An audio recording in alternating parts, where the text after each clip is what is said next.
Misalnya kita merasa kalau kita harus koordinasi dulu lama aja gitu. Jadi akhirnya kadang ada komunikasi langsung supaya ada keputusan yang cepat. Tapi ya harus hati-hati, keputusan yang cepat ini nanti ternyata ada pihak lain yang nggak mengetahui gitu kan. Kita membuat grup WhatsApp pun gitu ya, dengan kadang orang tetap terlewat gitu. Jadi tetap sebaiknya ada dokumentasinya dari setiap komunikasi kita, apakah dengan kontraktor langsung ataukah dengan pengawas.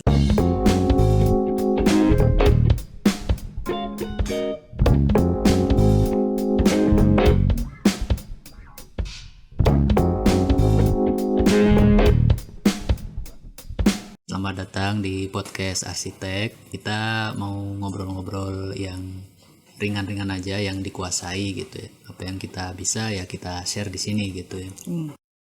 Terutama di bidang arsitektur ya, karena kita sama-sama arsitek. Saya mau nanya permasalahan-permasalahan standar ya yang biasa dihadapi oleh arsitek ketika menghandle sebuah proyek bangunan ya. Kira-kira apa aja itu? Pada saat bangunan itu sedang dibangun kan ada pihak kontraktor yang sedang melaksanakannya.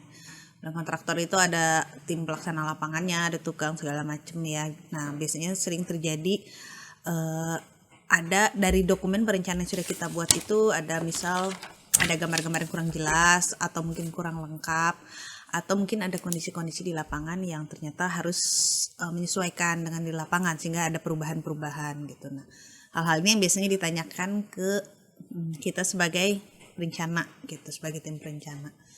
Nah, ini kita harus bisa menjelaskan kepada tim lapangan ini, baik kepada pihak kontraktor dan biasanya ada pihak pengawas juga. Biasanya kalau untuk proyek rumah tinggal seringnya sih kita bisa komunikasi langsung ke tukang ya, tapi biasanya kalau untuk proyek yang lebih kompleks itu akan ada banyak pihak yang terlibatnya, yang ada lembaga ini itu dari pihak owner, ada perwakilan, terus ada konsultan pengawas dan ada tim kontraktor. Nah biasanya itu ya lebih kompleks pada saat bangunan yang udah bangunan gedung yang mungkin proyek pemerintah atau swasta gitu. Kalau proyek perorangan yang seperti rumah tinggal ya ada biasanya lebih simpel gitu loh. Karena kita biasanya langsung ke pemborong, ke tukangnya, walaupun ya permasalahannya kurang lebih biasanya sama. Kita jelaskan mulai dari yang paling simpel aja ya, bangunan rumah gitu ya. Ketika ataupun interior lah, renovasi interior ya. Ketika kita punya ide dalam bentuk gambar itu kemudian dibangun oleh pemborong atau tukang furnitur, biasanya apa kendala yang terjadi itu kah? Apakah mulus-mulus saja atau sebenarnya ada masalah gitu di proses pembangunan itu? Biasanya mau skala apapun akan selalu ada masalah yang dihadapi, pasti ada. Yaitu pasti ada yang tidak jelas, ada yang kurang, atau ada yang harus menyesuaikan gitu. Kadang ada tukang yang improvisasi sendiri gitu, membuat desainnya ternyata tidak sesuai gitu. Tapi kalau yang komunikasi kita baik gitu ya dengan tim pelaksananya, mereka akan rajin bertanya gitu. Pasti mereka akan menanyakan ini kenapa begini gitu, atau ini ternyata mentok atau seperti itu gitu. Jadi ya tetap kita harus selalu memantau dan menjelaskan setiap mereka bertanya. Jadi lebih ke arah sering berkomunikasi dengan mereka ya untuk betul. Menghindari kesalahan-kesalahan yang mungkin timbul pada saat pelaksanaan ya. Oke. Betul. Kemudian yang sering itu apa biasanya miskom antara arsitek dengan pelaksana di lapangan itu? Nah ya kadang ya miskom itu memang sering terjadi juga karena mungkin permasalahan yang ditanyakan itu banyak ya gitu. Jadi kadang menanyakan ini, menanyakan itu gitu. Terus kadang ada yang sudah kita jelaskan tapi ternyata terlewat sama mereka gitu. Jadi memang kita penting untuk mendokumentasikan setiap perubahan dan komunikasi itu gitu. Kadang kalau nggak ketemu langsung itu juga suka ada miskom gitu. Misalnya kita hanya chatting gitu. Lebih baik memang misalnya tunjuk langsung gini itu juga lebih baik gitu ya. Tapi tetap untuk menghindari belakangan kebingungan gitu ya, lebih bagus kita sama-sama catat gitu. supaya nggak lupa juga. Terus ini enggak, apakah kita itu kalau misalkan ada proyek yang sedang dijalankan pembangunannya, itu apakah kita harus setiap hari menunggui atau mengawasi gitu, atau kita ya nggak harus intens itu, bisa aja kita kirim-kirim progres aja lewat WhatsApp atau email gitu ya. Mana yang efisien dari dua opsi itu? Sebetulnya lebih ideal bisa tiap hari sih ya, jadi bisa langsung memantau setiap perkembangannya. Cuman kalau realita kita sebagai perencana memang nggak selalu wajib datang tiap hari gitu. Biasanya kalau sebagai perencana itu ada tanggung jawab yang namanya pengawasan berkala gitu. Jadi kalau pengawasan berkala itu ya berkala aja disepakati, apakah seminggu sekali atau 2 minggu sekali atau tergantung kesepakatan. Tapi kalau misalnya memang tidak ada lagi pengawas yang resmi yang tiap hari, ya bisa aja kita jadi pengawasnya tiap hari, ya itu tergantung kesepakatan juga gitu. Kalau misalnya kita nggak bisa datang tiap hari, hanya seminggu 2 minggu, artinya komunikasi progres tiap hari tetap kita harus tahu baiknya gitu. Ya itu mungkin bisa lewat email atau lewat chat. Tadi kan permasalahan di bangunan rumah ya. Untuk bangunan yang lebih gede lagi, misalkan gedung kantor atau rusun, itu permasalahannya seperti apa? Apakah sama aja, cuman ya lebih banyak orang aja, atau emang ada trik-trik khusus ya antara dengan bangunan skala rumah dengan bangunan skala gedung gitu yang harus kita pahami? Kalau bangunan skala gedung itu sebetulnya harus mengikuti kaidah-kaidah manajemen konstruksi. Jadi ada kontraktor pelaksana, ada konsultan pengawas, ada kita sebagai perencana, terus mungkin ada perwakilan pihak owner ya gitu. Jadi sebetulnya kalau secara manajemen konstruksi itu ada gitu sistem komunikasinya, pola pola persetujuan atau pola progress report dan sebagainya, rapat koordinasi gitu. Sebetulnya ada sistemnya lebih kompleks karena bangunannya lebih kompleks. Hanya dalam aplikasinya kadang ya misalnya kita merasa kalau kita harus koordinasi dulu lama ya gitu. Jadi akhirnya kadang ada komunikasi langsung supaya ada keputusan yang cepat. Tapi ya harus hati-hati, keputusan yang cepat ini nanti ternyata ada pihak lain yang nggak mengetahui gitu kan, atau yang terlewat walaupun kita membuat grup WhatsApp pun gitu ya, dengan ada kadang orang tetap terlewat gitu. Jadi tetap sebaiknya ada dokumentasinya dari setiap komunikasi kita, apakah dengan kontraktor langsung ataukah dengan pengawas gitu. Dokumentasi yang rapih ya, yang bisa betul. Dan sampai ke setiap pihak yang terlibat di dalam pembangunan itu, baik itu owner, pengawas atau manajemen proyek dan sebagainya ya. Kemudian kalau tentang desain gitu ya, apakah desain yang kita buat sebagai arsitek itu apakah akan selalu jadi seperti itu ya? Kadang kan nggak sesuai dengan desain awal, ini beda gitu ya. Itu kenapa bisa seperti itu gitu? Kalau kita sebagai arsitek mengeluhkan hal seperti itu, artinya kita tidak terlibat dengan cukup banyak pada saat proses pembangunan itu gitu. Apakah memang tidak dilibatkan atau memang kondisi-kondisi sebagaimana banyak keputusan yang ternyata kita nggak bisa ikut terlibat memutuskan seperti itu gitu. Biasanya memang kita mendesain awalnya selalu ideal, biasanya arsitek itu ya, ideal bentuknya segala macem lah, sekarang trennya green apa gitu. Ternyata ketika dihitung struktur, dihitung budget, nggak bisa dibangun seperti itu gitu, sehingga tiba-tiba pada saat dilaksanakan berubah gitu. Nah tapi walaupun seperti itu, sebaiknya kita tuh terlibat dalam perubahan itu gitu. Jadi kita ikut mempertanggungjawabkan juga perubahan itu, dan kita ikut mengkawal juga gitu, bahwa ya awalnya kita buat seperti ini, proses perubahan itu harusnya pertama termasuk di dalam perencanaan kita juga gitu. Jadi memang berubah karena memang kita tahu bahwa itu harus dikurangin. Ketika di lapangan ada perubahan lagi, ya kita pun tetap memantau gitu. Jadi ya seharusnya kita berkata, ya ini memang tidak sesuai desain awal, tapi saya sudah mengkawal perubahannya sehingga seperti ini gitu. Sebaiknya seperti itu sih sebetulnya. Cuman memang kadang kita nggak, ketika kita tidak terlalu terlibat, ya mungkin nggak tahu tipe proyeknya gitu. Jadi seolah-olah kita ngedesain apa jadinya apa gitu, jadi berjarak ya dengan hasil bangunannya. Itu memang karena ini ya, karena memang proses itu lama ya mendesain itu ya. Setelah kita membuat desain, kemudian berikutnya ada penyesuaian yang terjadi gitu, misalkan dari anggarannya kurang ataupun dari narasumber yang ngasih masukan gitu kan, sehingga harus direvisi gambarnya, dan arsitek kadang tidak mengetahui update itu gitu ya. Alasan-alasan itu tidak sampai ke arsitek yang menjadi desainernya, yang menjadi ide awalnya. Nah, tapi lama kelamaan dan terbangun ya beda gitu jadinya ya. Oke. Ketika kita mendesain sebagai arsitek ya, kita kan pengennya yang ideal ya. Bangunan yang ideal itu seperti apa? Misalkan ya dari segi desainnya harus punya karakter, atau dari fungsinya harus benar-benar mencerminkan aktivitas di dalamnya, atau punya value lain gitu dalam sebuah bangunan. Kalau saya pribadi lebih mengutamakan fungsi, tapi fungsi ruang dan didukung dari fungsi si bangunannya itu gitu. Maksudnya ya ini bangunan memang untuk melindungi kita dari hujan, ini bangunan untuk melindungi kita dari panas atau dari apa gitu. Jadi ya artinya jangan sampai bocor, jangan sampai rembes, itu dari segi fungsi bangunannya sendiri gitu, like fungsinya gitu.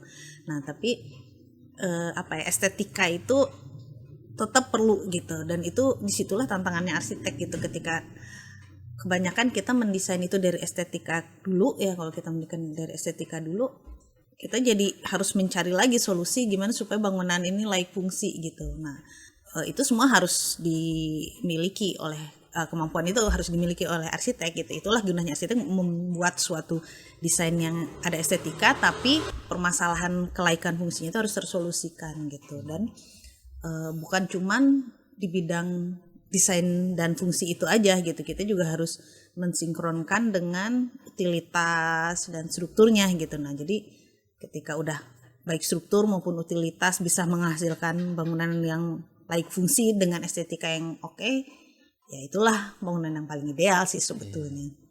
Berarti ini ya, estetika perlu tapi juga diperhatikan mengenai fungsinya harus menaungi penggunanya ya. Metode membangunnya supaya lancar harus dipikirkan juga nggak oleh si arsitek ini? Betul, arsitek harusnya memikirkan juga itu. Keterbangunan itu mungkin kaitannya ke apa ya, pada saat metode pelaksanaannya ya, bahannya seperti itu. Jadi kadang kita membuat suatu bentuk tertentu gitu, ternyata bahan untuk membuat bentuk ini susah didapat gitu, atau mahal sekali gitu, atau nggak mungkin mencapai bentuk ini, jadi kita harus mengkoreksinya atau gimana gitu. Itu akan terjadi kadang-kadang ya, ada kasus-kasus yang akan terjadi itu. Jadi itu harus kita pertimbangkan. Jadi jangan kekeh pokoknya mau bentuk ini tapi udah nggak mungkin banget nih. Jadi memang itu kita pun harus memperhatikan baik dari metode si pembangunannya, terus juga ya keterkaitan sama lokasi juga gitu ya. Kadang karena kita membangunnya di lokasi mana sehingga ada bahan-bahan yang tidak mungkin masuk misal gitu ya. Walaupun nanti kan metode pelaksanaan benernya sih oleh kontraktor pelaksana gitu, tapi kita juga harus mempertimbangkan itu. Ketika ternyata kontraktor pelaksana tidak bisa melaksanakan desain kita, kan ya sayang, artinya jangan-jangan nanti tidak dihasilkan bentuk. Ini masih membahas tentang pelaksanaan ya. Sebagai arsitek itu kan kadang pengen bangunannya itu sesuai dengan visi-visi awal ya, meskipun pada kenyataannya banyak yang berbeda gitu ya. Ini berkaitan dengan perusahaan. Apakah efisien gitu ketika arsitek itu punya biro konsultan, sekaligus punya biro pengawas, sekaligus punya kontraktor gitu. Jadi di satu bendera perusahaan milik si arsitek itu gitu. Nggak usah jauh-jauh dengan bangunan gede ya. Misalkan rumah aja ya. Jadi si arsitek ini selain menggambar, dia juga mengawasi, dia juga sebagai pemborongnya gitu. Itu bagus nggak, atau sebaliknya? Bagusnya ya arsitek fokus aja ngedesain gitu. Biarkanlah pihak kontraktor yang melaksanakan gitu. Mungkin untuk bangunan skala kecil itu bagus kalau kita bisa melakukan pembangunannya juga, gunanya untuk membuat kita lebih paham aplikasi juga gitu. Jadi ketika kita bisa melaksanakan, kan kita bisa langsung tahu gitu. Cuman kontrol terhadap hasilnya itu adalah ya mungkin di ownernya, artinya kan gitu. Ownernya yang harus mengontrol kita apakah perencanaan kita sesuai sama yang dia mau, lalu kita memang membangun benar sesuai yang udah kita sepakati juga seperti itu. Jadi kontrolnya artinya langsung dari kita sebagai dari kita produk dari kita di perencanaan langsung kita bangun. Nah itu harus dikontrol dengan ownernya. Jadi owner ya yang menentukan bahwa bangunan ini akan ideal sesuai dengan keinginan si arsitek atau dengan karakter si arsitek yang ngedesain. Iya, keinginan arsitek dan ownernya kan tetap awalnya dari keinginan owner ya. Terus kita kan menerjemahkan keinginan owner dalam bahasa desain. Nah itu ketika kita terlepas sebagai perencana, tapi ketika kita sebagai perencana dan pemborong juga, nah disinilah idealisme kitanya jangan jadi arsitek yang pas jadi pemborong mau nyari untung juga gitu, jadi manfaatkan seolah-olah ya udah perencananya udah seperti itu, tapi pas ngebangunnya ya justru kita menghemat-hemat atau apa kan, lebih ke keuntungan kan biasanya ya kecenderungannya. Nah itu yang dikhawatirkan ketika kita perencana juga lalu kita ngeborong juga, jangan sampai malah ya mungkin hasilnya seperti perencanaan tapi kualitasnya nggak bagus, jangan sampai seperti itu gitu. Jadi ketika kita sebagai perencana pemborong juga kita hanya harus bertanggung jawab ya dengan idealisme kita bahwa bangunannya harus bagus juga gitu loh, sesuai dengan desain. Dan yaitu owner yang harus mengontrol kita sebagai pemborong. Kalau kita hanya sebagai perencana, kita bisa mengontrol si pemborongnya, membantu owner gitu. Ketika kita jadi arsitek itu kita susah nggak sih mendapatkan klien gitu?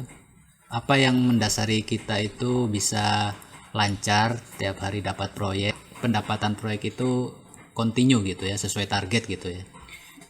Kondisinya kita sebagai arsitek yang usaha sendiri kan ya, jadi kita harus mencari klien sendiri.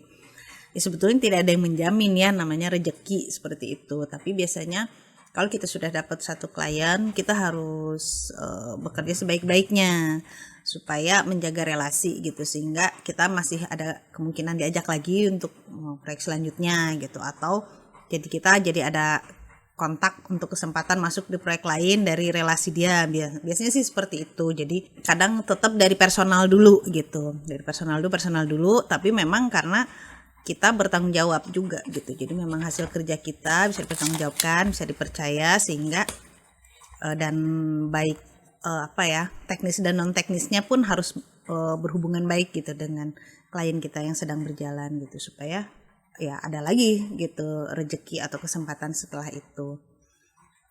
Kadang kalau ya yang pure mencari sendiri gitu ya kan, itu biasanya lewat tender gitu. Itu juga kadang ya kita perlu dapat tahu infonya dulu, oh ada pekerjaan ini, kita kemungkinan bisa masuk nih gitu, makanya kita masuk gitu, sebenarnya info gitu, walaupun nanti tetap aja lewat tender juga gitu. Jadi di seleksi resmi, cuman kadang info-info itu kita juga taunya dari relasi, oh ada tender ini kita mungkin masuk atau apa seperti itu.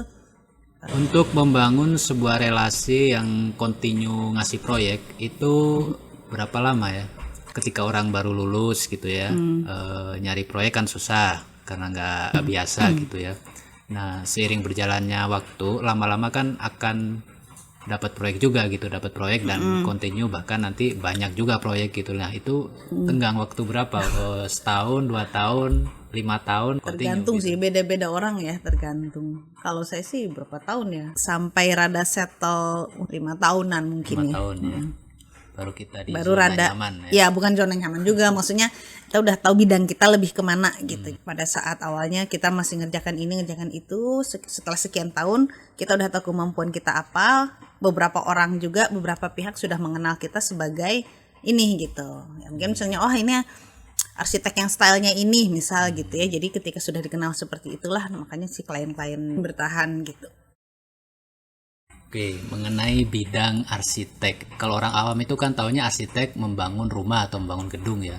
Sebenarnya di dalamnya itu ada spesialis tertentu nggak? Misalkan, oh saya khusus DED atau saya khusus desain atau saya khusus 3D, animasi dan sebagainya, itu apa seperti itu gitu?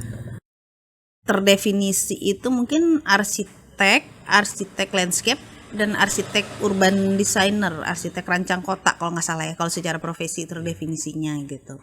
Tapi kalau secara akademis di kampus itu ada spesialisasi struktur biasanya gitu ya, arsitek yang lebih ke struktur, lebih ke kawasan yang mungkin nanti arahnya ke urban design gitu, ke perumahan pemukiman, sama ya ke landscape juga, dan ke yang desain gitu. Kalau itu secara akademis ya, kalau di kampus-kampus biasanya. Spesialis desain rumah, ada yang spesialis desain high rise, ada yang spesialis desain kawasan, ada yang spesialis desain ruang-ruang terbuka gitu.